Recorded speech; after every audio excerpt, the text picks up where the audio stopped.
Pekan ke-11 Liga 1, pada hari Minggu, memainkan 4 pertandingan. Salah satu pertandingan big match, yaitu, antara Persebaya Surabaya versus Borneo FC. Bermain di Stadion Gelora Bung Tomo, tim Bajul Ijo menang dengan skor tipis 2-1. Bruno Moreira dan Ze Valente mencetak gol di masing-masing babak. Sedangkan gol Borneo berasal dari Yohanes Kandaimu. Hasil ini membuat Persebaya masuk ke zona 5 besar Liga 1. Tim Bajul Ijo yang mengoleksi 18 poin nangkring di posisi kelima klasemen. Sedangkan bagi Borneo FC kekalahan ini membuat mereka gagal mendekatkan jarak dengan pemuncak klasemen Madura United.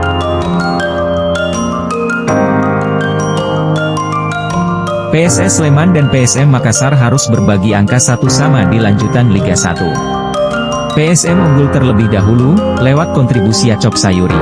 Lalu gol indah Esteban Vizcara menyamankan kedudukan. Hasil imbang 1-1 bertahan hingga akhir.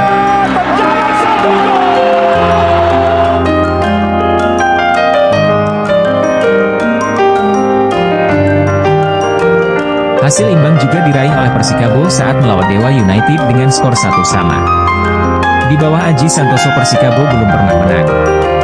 Justru Barito Putra berhasil menang atas Persis Solo di Demang Lehman, Martapura. Makan Konate dan Murilo Mendes. Tambahan 3 angka membuat Barito Putra naik ke posisi 2 dengan 20 poin, tertinggal 3 angka dari Madura United di atasnya. Persis Solo tertahan di urutan ke-14 dengan 12 poin.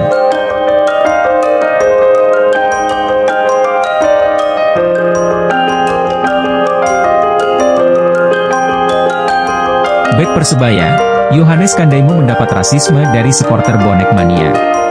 Kandaimu mendapatkan kata-kata rasis, setelah mencetak gol bunuh diri, pada injury time babak pertama. Oknum bonek, yang menuliskan kata-kata rasial di media sosial, meminta Kandaimu untuk dicoret dari Persebaya dan menyamai mantan pemain Persita dengan seekor binatang. Tak sampai 24 jam, pemilik akun yang membuat ujaran rasialis tersebut menemui Kandaimu untuk minta maaf.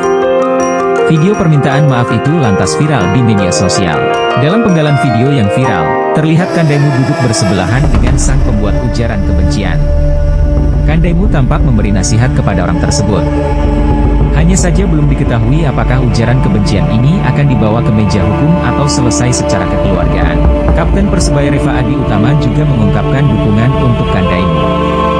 Reva menyebut oknum supporter yang mengungkap kata-kata rasial tidak pantas menjadi pendukung Persebaya.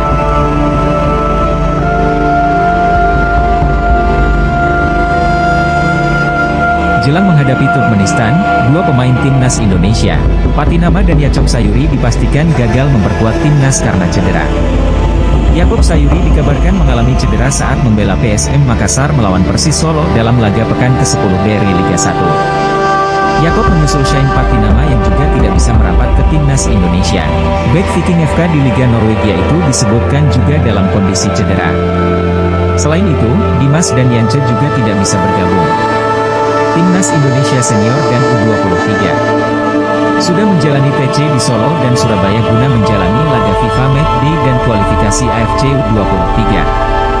Oleh karena itu, juru taktik asal Korea Selatan tersebut memanggil 3 pemain timnas U23 Indonesia. Mereka adalah Doni Tripamungkas, Alfreandra Dewangga, dan Jaki Asraf. Sebelumnya, ketiga pemain itu sudah disiapkan untuk membela timnas U23 Indonesia yang akan tampil di kualifikasi Piala Asia U23 2024. Setelah itu, mereka akan kembali lagi ke Solo untuk membela timnas U23 Indonesia.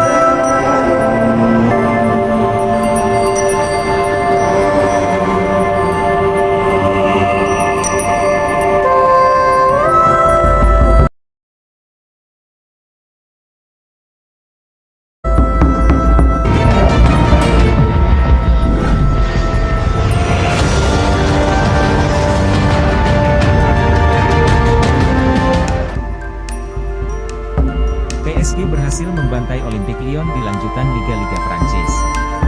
Meski bermain sebagai tim tamu, PSG tampil impresif dengan mencetak 4 gol. PSG berhasil membuka keunggulan pada menit keempat lewat gol penalti Kylian Mbappe. PSG berhasil menambah keunggulan menjadi 2-0 lewat suntikan Achraf Hakimi usai memanfaatkan bola rebound hasil blok kiper Lyon.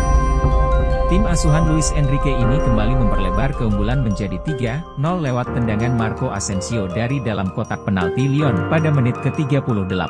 Kemudian Kylian Mbappe kembali mencetak gol keduanya untuk membawa PSG unggul 4-0 pada menit ke-45. Sementara Lyon hanya mampu memperkecil ketertinggalan menjadi 1-4 lewat gol Corentin Tolisso dari titik penalti pada menit ke-74. Kemenangan ini membuat PSG melesat naik dari posisi ke-10 ke peringkat kedua klasemen sementara Liga Prancis dengan mengemas 8 poin dari 4 pertandingan yang dilakoni. Sedangkan kekalahan ini membuat Lyon harus turun ke posisi dasar klasemen Liga Prancis.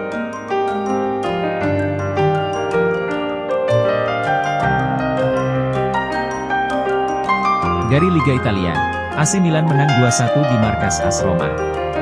Kemenangan itu diraih lewat gol yang dicetak Olivier Giroud dan Rafael Leao pada babak pertama dan kedua. Sedangkan gol Roma dicetak oleh Leonardo Spinazzola di akhir babak kedua. Skor 2-1 untuk kemenangan AC Milan bertahan hingga wasit meniup peluit panjang tanda laga berakhir. Kemenangan tersebut membuat Milan kini berada di puncak klasemen Serie A dengan 9 poin. Hasil negatif juga didapat oleh Napoli. Bermain di Stadion Diego Maradona, I Partenope kalah tipis 1-2. Napoli sudah tertinggal setelah Luis Alberto mencetak gol untuk Lazio di babak pertama. Piotr Zielinski kemudian kembali membuat laga menjadi imbang lewat golnya 2 menit berselang. Skor 1-1 bertahan hingga babak pertama selesai. Memasuki babak kedua, Lazio yang kembali menyerang sukses menambah gol mereka di menit ke-52 berkat aksi Daichi Kamada. Skor 1-2, bertahan hingga akhir pertandingan. Inter Milan menjaga kesempurnaan dalam lanjutan Liga Italia. Inter meraih poin penuh saat menjamu Fiorentina di pekan ketiga Serie A. Bermain di Giuseppe Meazza, Nerazzurri menang telak 4-0. Marcus Thuram, Hakan Calhanoglu, dan Bryce Lautaro Martinez mengantarkan Nerazzurri meriah 3 poin. Inter Milan di puncak dengan poin 9.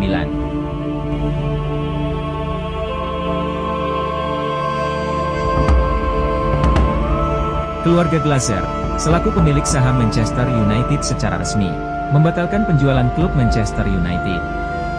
Keputusan tersebut segera diambil oleh pihak Glazer karena sejauh ini belum ada peminat yang berani menebus MU sesuai bandrol yang mereka tetapkan, 10 miliar pound sterling. Mereka pun berencana baru mencoba menjual kembali pada 2025 mendatang, dengan harapan bisa menarik lebih banyak peminat. Hal ini membuat fans MU gregetan. Sebelum Man United sudah diminati oleh Sir Jim Ratcliffe serta Sheikh Jassim dari Qatar.